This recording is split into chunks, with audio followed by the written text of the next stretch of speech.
Alright, object mode and component mode. I have to go over this very, very, very slowly, because this is another thing besides navigation that you get hung up a lot on the fact that you could switch between the two and how to switch between the two.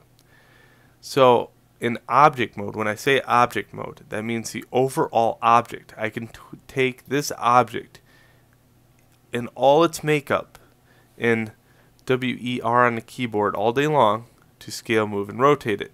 Okay? But it will always be a box in its it's either going to be an elongated box, this, but it'll always be a box because it's an object mode. Now, component mode's a different story. So to get into component mode, there's two different ways to do that. You can right click and go into the edges, vertices, faces, multis, or UVs. Okay, let's concentrate on edges, vertices, and faces. This is right click hold, by the way. Another thing you could do is go into the component by clicking here. So if I ever say, hey, go into object mode, well, this is blue. Just remember, component mode is blue and object mode is green. Okay, so if I want to switch back, I go right click object mode. Okay, or if I'm in component mode and I have to go back to object mode, I can also click this button. So two different ways to do it. Alright, now you're going to not only be worried about navigation and rotating around or scaling, but also quickly and easily going into faces, vertices, and then edges as you're rotating around an object. Okay, so that's just one of those things. As you use the tools, you'll get more accustomed to it, and you'll be able to quickly go in between these components and say scale this one, or let's say I grab vertices in a view like this and move those in, which does about the same thing. So you got to understand that as you go along, you're going to find out which one's faster. Do I grab the edge and rotate or scale that in, or would I go and grab the vertices and scale those in? Okay,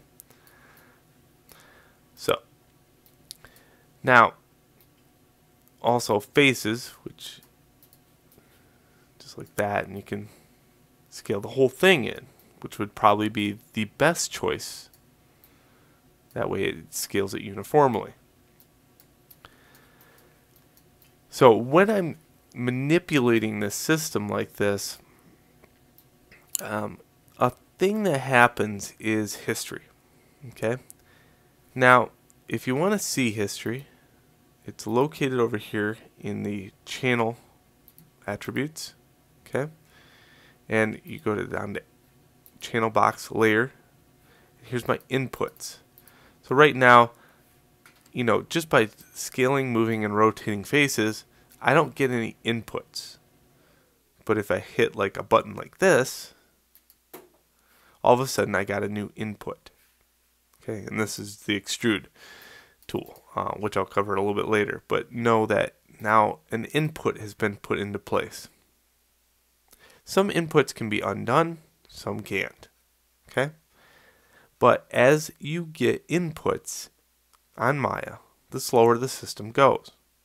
So if you've modeled on the same piece for a very, very, very long time, you might want to go back into object mode, click on it, and go edit, delete by type, history, which will eliminate all inputs.